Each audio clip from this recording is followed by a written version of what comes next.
Chhattisgarh round up आप देख रहे हैं, आपके साथ मैं हूं पुनीत। खबरों की करेंगे शुरुआत और रायपुर से सबसे पहले बड़ी खबर की बात। कल बीजेपी सीएम हाउस का घेराव करने जा रही है। बीजेपी का यह बड़ा आंदोलन है, बड़ा अभियान है और बीजेपी के प्रदर्शन पर कलेक्टर का बयान भी आ गया है। कलेक्टर ने साफ तौर पर कह दिया है, डॉक्टर सर्वेश्वर नरेंद्र भूरे ने बयान दे दिया है कि ये जो प्रदर्शन हो रहा है बीजेपी का, ये बगैर अनुमति के हो रहा है। इसके लिए कोई अनुमति नहीं ली गई है। रैली धरना प्रदर्शन की अनुमति नहीं है, कलेक्टर ने साफ कह दिया है। और यह भी कह दिया है कि अब ऐसे में जब अनुमति ही नहीं है तो किसी अप्रिय स्थिति के लिए जिम्मेदार कौन होगा? आयोजक जिम्मेदार होंगे। बैठकों में सभी राजनीतिक दलों को इसके बारे में बताया भी जा चुका है। ये कलेक्टर का बयान। सभी राजनीतिक दलों की जब भी बैठक लेते हैं और अदरवाइज भी एसपी और मेरे साथ सवेरे भी कुछ राजनीतिक लोगों से चर्चा हुई है, तो हमने उनको स्पष्ट किया है कि किसी भी प्रकार की रैली या फिर किसी भी प्रकार के घेराव का कोई अनुमति जिला प्रशासन द्वारा नहीं दिया जाएगा। जी, तमाम गाइडलाइन है वो बता दिए गए हैं। और इसके साथ ही अगर किसी भी प्रकार की अप्रिय स्थिति निर्मित होती है तो उसकी पूर्ण जवाबदारी जो आयोजक है उनकी रहेगी। इस संबंध में भी संबंधितों को अवगत करा दिया गया है। और दुर्ग से बड़ी खबर आपको बता रहे हैं। इस वक्त की बड़ी खबर यह कि भारतीय जनता युवा मोर्चा के आंदोलन पर मुख्यमंत्री ने बयान दिया है। कहा है कि 15 साल तक शासन में रहकर तो बीजेपी ने कुछ किया नहीं। वादा नहीं निभाने वालों को पूछने तक का अधिकार नहीं है। कांग्रेस सरकार एक एक करके सभी वादे पूरे कर रही है। जनता से किए गए सभी वादे पूरे किए जाएंगे, ये भी उन्होंने कहा।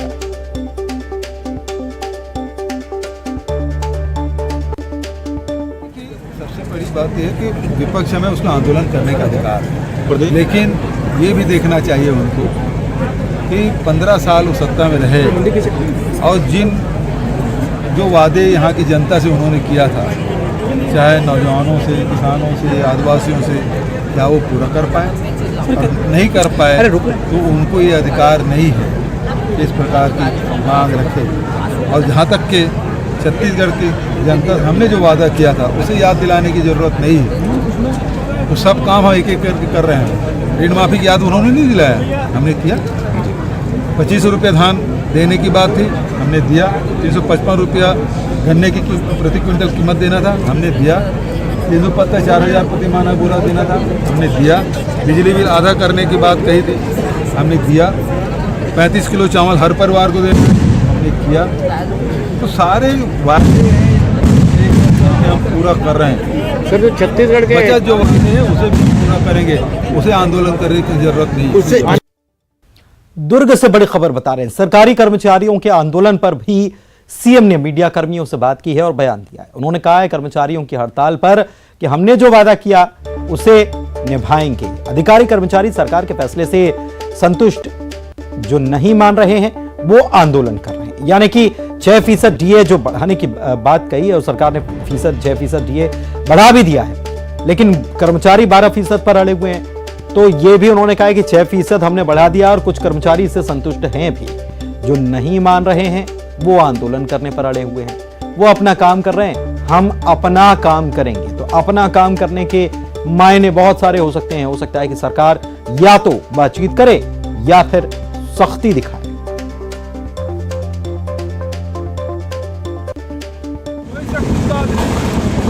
चर्चा करने आए थे, 6% हमने किया, आधा से ज़्यादा कर्मचारी कुछ लोग नहीं माने तो आंदोलन कर रहे हैं। ठीक है, 35% की मांग काम करेंगे। और राजनांदगांव से बड़ी खबर आपको बता दें, नशे के सौदागरों पर शिकंजा कसा गया है। वाहन चेकिंग के दौरान आरोपी पर शिकंजा कसा गया। 196 किलो गांजे के साथ 2 आरोपी गिरफ्तार हुए। तस्करी में इस्तेमाल की गई कार को भी जब्त कर लिया गया है।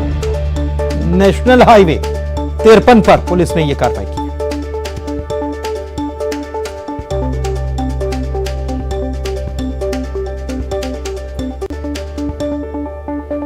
कोंडागांव से बड़ी खबर, मोबाइल से अश्लील फोटो वायरल करने का जो मामला है, इसमें आरोपी को गिरफ्तार कर लिया गया। पंजाब के लुधियाना से पुलिस ने इसे पकड़ा। आरोपी युवती को अश्लील फोटो भेजता था। आरोपी को अब इस मामले में जेल भेज दिया गया।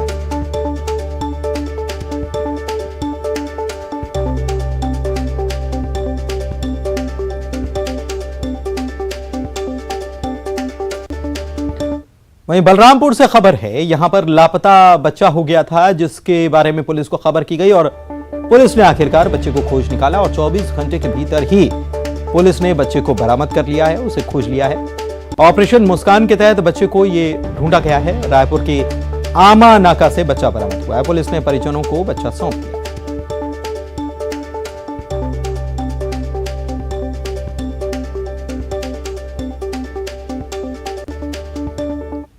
बलौदा बाजार में न्यूज 18 की खबर का बड़ा असर हुआ है। कुछ ही घंटों में अधिकारियों ने महिला की सुध ली। दरअसल अधिकारी कर्मचारी हड़ताल की वजह से एक महिला जमीन के काम को लेकर कलेक्ट्रेट आई थी। यहां घंटों इंतजार करने के बाद वो बेहोशी की हालत में मिली। 3 घंटे से कलेक्ट्रेट परिसर में इंतजार ये महिला कर रही थी। इंतजार करते करते महिला बेहोश हो गई। खबर दिखाई गई जिसके बाद अधिकारियों ने महिला की सुध ली।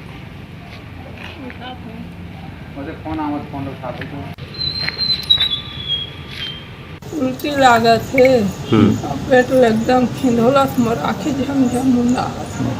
कतका देर ले बैठे आधा घंटा तक। कवर्धा जिले में समिति प्रबंधक की मनमानी से किसान परेशान हैं। पंडरिया विकासखंड के खैरझिटी सोसाइटी के अंतर्गत आने वाले किसानों ने प्रबंधक की एक बार फिर से शिकायत की है। किसानों का आरोप है कि समिति प्रबंधक ने किसानों की जमा केसीसी की राशि डकार ली है। करीब 45 किसानों की जमा की गई 17 लाख रुपए से ज्यादा की राशि प्रबंधक ने किसानों से तो ले ली, लेकिन शासन के खाते में जमा नहीं कराई। इसके चलते किसान बैंक के रिकॉर्ड में अब भी कर्जदार बने हुए हैं। शिकायत के बाद कलेक्टर ने जांच कमेटी का गठन कर दिया है। पंडरिया विकासखंड खरजीटी सोसाइटी के प्रबंधक ने हमारे 17 लाख रुपए किसानों का गबन किया है। जो केसीसी के रूप में किसान पैसा जमा किए थे प्रबंधक के पास, उसको प्रबंधक ने बैंक में जमा न करके गबन कर लिया है और इसके वसूली के लिए किसान लगातार गुहार लगा रहे हैं, लेकिन अभी तक उसकी वसूली की कार्रवाई नहीं हुई तथा प्रबंधक के विरुद्ध में कोई कार्रवाई नहीं हुई। शिकायत प्राप्त हुई थी और जो सीसीबी नोडल है उसको निर्देशित किया गया है और वो एक टीम गठित कर लिया गया है जिसमें संभवतः जो प्रशासनिक अधिकारी भी कोई ना कोई होगा और यदि मान लो उसमें कोई भी अपराध पाया जाता है तो आगे की कार्रवाई होगी। धमतरी जिले के कुरूद ब्लॉक में आने वाले 4 गांव की 155 एकड़ की फसल बाढ़ के पानी में डूब गई है। यह पहली बार नहीं बल्कि 4 साल से हर बार यही हो रहा है। इसके पीछे कारण रायपुर जिले के दुल्ला गांव में बना एनीकट है। परेशान किसानों ने बताया कि जब बांध से नदी में पानी छोड़ा जाता है तो दुल्ला वाले एनीकट का गेट नहीं खोलते और फिर बाढ़ का पानी 1500 एकड़ के खेतों में भरा जाता है। कलेक्टर ने शिकायत को सही बताया है। रायपुर जिले के अधिकारियों से तालमेल बैठाकर समस्या का समाधान निकालने की बात कही गई।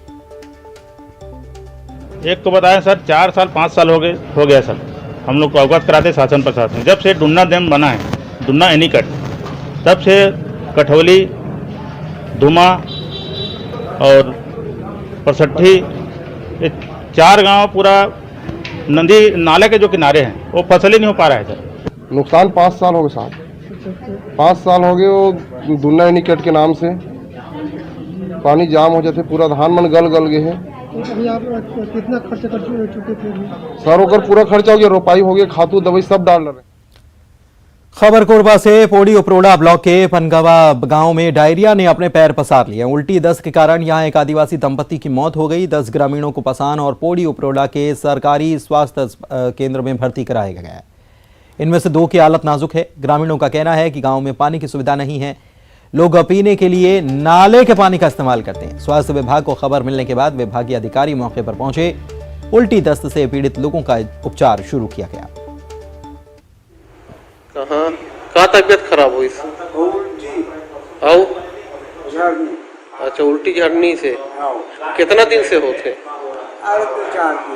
2-4 दिन से होते। अच्छा, और कितने लोग का हुए हैं? कितने लोग का हुए है उल्टी झड़नी?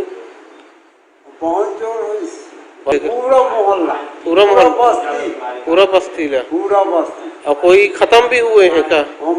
हाँ, खत्म हो गए। कितना जने? ये लड़का का नाम होगा, उनका नाम मैं नहीं जाना, तो वही पे जान तो संतोषी। अच्छा, संतोषी। कितना दिन बीमार में वो खत्म हो गई? अरे कहाँ 2 दिन सर। अच्छा, 2 दिन वो में खत्म हो गई। तो कहाँ लग बहनी? संतोषी। और कौन खत्म हुए हैं? क्या नाम है उसका? क्या नाम है? सेव का हो गए रही सोला नहीं का हुआ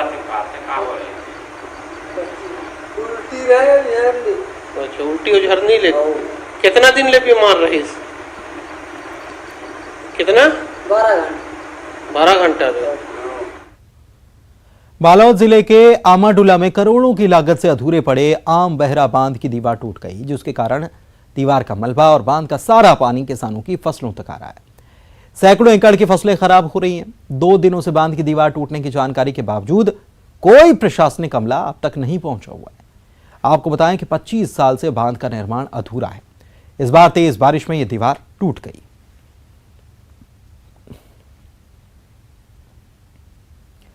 हम ऊपर से 1 रुपया भेजते हैं, लेकिन लोगों तक पहुंचते पहुंचते वो 15 पैसे हो जाता है। दशकों पहले का यह बयान सूरज बलरामपुर में आज भी सच साबित हो रहा है। तभी तो भ्रष्टाचारी बच्चों का निवाला तक डकारने में पीछे नहीं।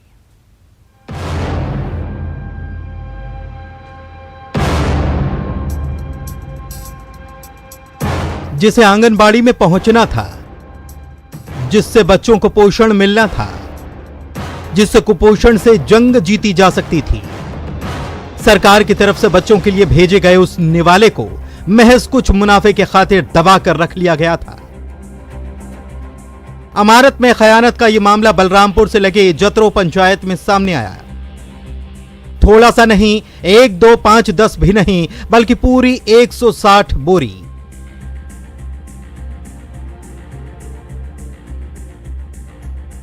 न जाने कितने मासूमों का यह निवाला था, लेकिन अवैध तरीके से इसे खुर्द बुर्द करने की तैयारी कर ली गई थी। यह है रेडी टू ईट मील, जिसे आंगनबाड़ियों के माध्यम से बच्चों को दिया जाना था। वो तो गनीमत रही ग्रामीणों ने अमानत में खयानत की खबर महिला बाल विकास अधिकारियों को कर दी, जिसके बाद जनप्रतिनिधि और अधिकारी मौके पर पहुंचे और इसे जब्त किया। हम लोग को यहाँ से पता चला कि रात को रेडी टू फाड़ के और दूसरा बोरा में पैक किया जा रहा है, और वो भी एक पिकअप आया है, पूरा ज़्यादा है। फिर हम लोग सोचे कहाँ से इतना माल आया यार, गांव में तो बच्चों लोग को खाने के लिए नहीं जब तरीके से मिलता नहीं है, तो इतना ज़्यादा कहाँ से आ रहा है यहाँ। तो सरपंच को हम लोग बुला के लाए, सूचित किए कि आप आइए यहाँ, हम आपका पंचायत में इस टाइप का भाई काम हुआ है। इनका आने के बाद राते को हम लोग फिर वो बनाए पंचनामा बनवा के पूरा आदमी और आ गए थे अगल बगल से। ये रेडी टू ईट मील कहां से आया, ये जांच का विषय जरूर है, लेकिन एक बात तय कि इसे खुले बाजार में बेचने की पूरी तैयारी थी।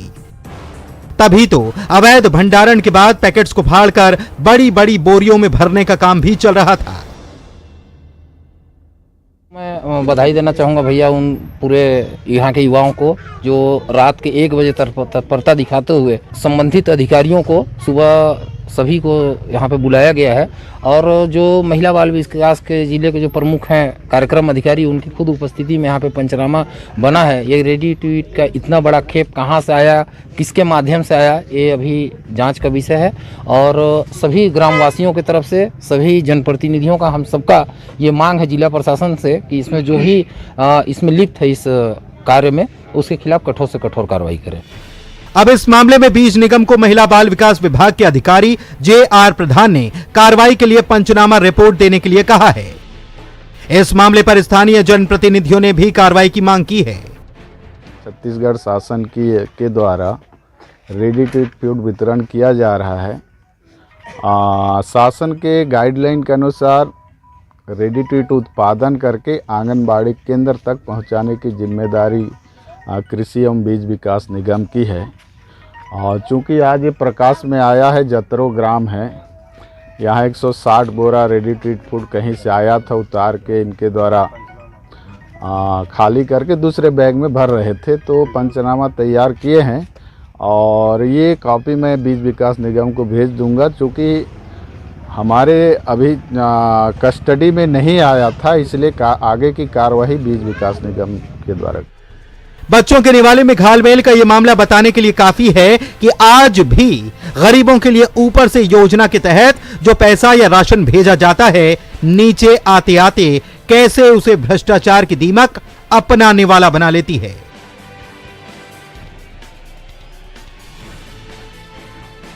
सूरज गुप्ता, न्यूज 18, बलरामपुर। जशपुर का पठारी इलाका अपनी खूबसूरती के लिए जाना जाता है, लेकिन इन दिनों इलाके में बॉक्साइट खनन को लेकर राजनीति गरमाई हुई है। बीजेपी और कांग्रेस दोनों इसके विरोध में उतर आए।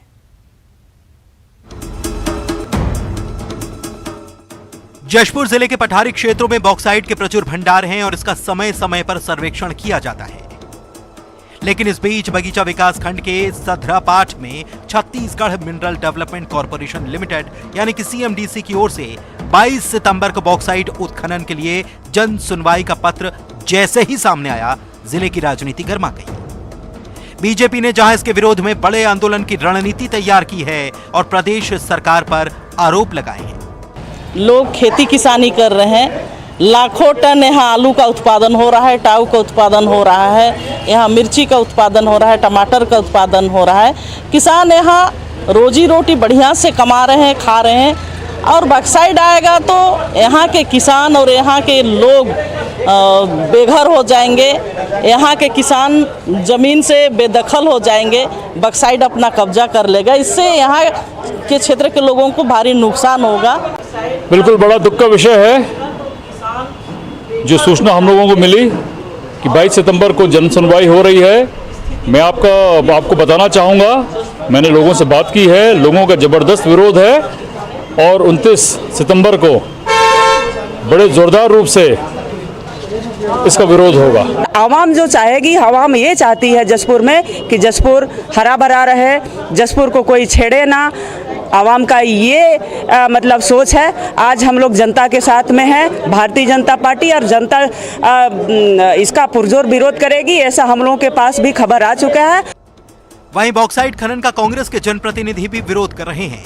मामले में कांग्रेस कहती है कि बीजेपी के शासनकाल में ही बॉक्साइट के लिए सर्वे और मंजूरी दी गई थी। कुनकुरी विधायक का भी कहना है कि इस मुद्दे पर राजनीति नहीं बल्कि मिलकर पहल करने की जरूरत है। जो सुंदर प्राकृतिक सौंदर्य से भरा जशपुर, सुंदर जशपुर जो पर्यटन की दृष्टि से काफ़ी महत्वपूर्ण है, यहाँ पर किसी भी प्रकार का बॉक्साइट का खनन नहीं होगा, पहला बात। और दूसरी बात, यहाँ तक मुझे जब जानकारी मिली है कि ये जो 2005-06 में जब भारतीय जनता पार्टी की जो सरकार थी, उन्होंने ये योजना को लाया है।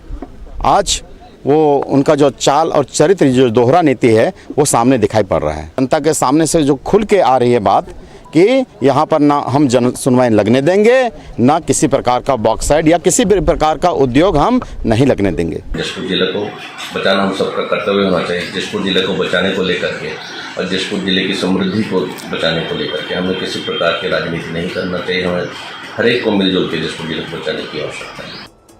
बहरहाल कांग्रेस बीजेपी के एक दूसरे पर आरोप एक जगह, लेकिन अहम बात यह है कि दोनों ने ही बॉक्साइट खनन का विरोध किया है। अब देखना यह है कि 22 सितंबर को होने वाली सुनवाई में सरकार का क्या रुख रहता है। दीपक सिंह, न्यूज 18, जशपुर। रायपुर से बड़ी खबर आपको बता रहे हैं। डी पुरंदेश्वरी की तरफ से जो बयान है, इसके बाद कांग्रेसी भड़क गए हैं। बीजेपी प्रदेश प्रभारी डी पुरंदेश्वरी का पुतला दहन किया गया है। युवा कांग्रेस ने यह प्रदर्शन किया है। सीएम भूपेश बघेल को लेकर जो विवादित बयान दिया गया, डी पुरंदेश्वरी की तरफ से इस पर पुतला दहन किया। जय स्तंभ चौक पर यह पुतला दहन करके विरोध जताया गया है। रायपुर से खबर आपको बता रहे हैं। देखिए, जिस प्रकार प्रदेश के माननीय मुख्यमंत्री माटी पुत्र श्री भूपेश बघेल जी के जन्मदिन के अवसर पर आज जहां पूरे के पूरे जो लोग हैं, आज पूरे प्रदेश की जनता है, किसान है, छात्र है, आदिवासी है, उनकी दीर्घ स्वास्थ्य की कामना कर रहे हैं, वहीं पे बाहर से आकर भारतीय जनता पार्टी की प्रभारी डी पुरंदेश्वरी जी ने जिस प्रकार का बयान दिया है, उसकी हम कड़ी निंदा करते हैं। और आज हमने जयपुर के जयस्तंभ चौक में उनका पुतला दहन किया है और आने वाले समय में हम डी पुरंदेश्वरी जी को चेतावनी देते हैं कि सार्वजनिक रूप से वो यदि माफी नहीं मांगती है तो आने वाले समय में उनको हम लोग छत्तीसगढ़ घुसने नहीं देंगे। बलौदा बाजार से खबर है। यहां पर एक शख्स को आंखों से दिखाई नहीं देता, लेकिन फिर भी वो जूते चप्पल की सिलाई का काम करता है। जिले से 50 किलोमीटर दूर ग्राम पंचायत कटगी के रहने वाले किशोर कुमार रात्रे को आंखों से दिखाई नहीं देता है, लेकिन जूते चप्पल की सिलाई वो बखूबी से कर लेते हैं। आसपास के 15 से 20 गांव में आप जब जाकर देखेंगे तो आपको ताजुब होगा कि आंखों से न दिखाई देने के बाद भी जूते चप्पल की सिलाई आखिर वो करते कैसे हैं। इधर किशोर कुमार का आरोप है कि उन्हें इंदिरा आवास तक का लाभ नहीं मिल रहा। उनका कहना है कि शासन की सुविधाओं का लाभ उन्हें नहीं मिल पा रहा है। कई बार जनप्रतिनिधियों और अधिकारियों से वो गुहार लगा चुके हैं। उनके न दिखाई देने की जो समस्या है, बीमार हो गए थे उसके बाद दिखाई देना बंद हो गया, तब पत्नी भी उनका साथ छोड़कर चली गई। बच्चे हॉस्टल में रहकर पढ़ाई करते हैं और ये ऐसे ही जूते चप्पल की सिलाई करके अपना जीवन गुजर बसर करते हैं। 100-200 रुपए कमाई होती है, आने जाने में बस का भाड़ा लगता है, उसी में उनकी आधी कमाई चली जाती है। बेहद परेशान है, मदद की दरकार है। 20 आँखें बंद हुई, 20 साल हो गए मैं कैसे अकेला हूँ। घर में मैके में बैठे है और 2 दिन गुड़िया मोर, एक दिन 10वीं, एक दिन 8वीं पढ़ा थे। खाना वाना कौन बना? खाना खुद मैं बनाता हूँ। अच्छा। चूल्हा में। तो बाजार जाते हो? बाजार जाता हूँ, लवन जाता हूँ, झबड़ी जाता हूँ, खैरा जाता हूँ, करगी जाता हूँ। कतई कमाई हो जाती? धमतरी के वनांचल इलाके में सरकारी स्कूलों में शिक्षकों की भारी कमी है। ऐसा ही एक विद्यालय है नगरी ब्लॉक के बांसपानी गांव का प्राइमरी स्कूल, जहां पर 45 बच्चों पर एक टीचर है। पिछले 1 साल से ऐसे ही हालात हैं। दूर दराज इलाके के गांव में शिक्षक जाना नहीं चाहते, उस पर हड़ताल पर शिक्षक गए हुए हैं और इसके चलते बच्चों की पढ़ाई ठप हो चुकी है। परेशान बच्चों के पालक और स्थानीय जनप्रतिनिधियों ने जिला प्रशासन से शिकायत की है और पर्याप्त शिक्षक देने की मांग रखी है। छत्तीसगढ़ राउंड अप में इतना ही। खबरों का सिलसिला आगे भी जारी। न्यूज़ 18 के महामंच पर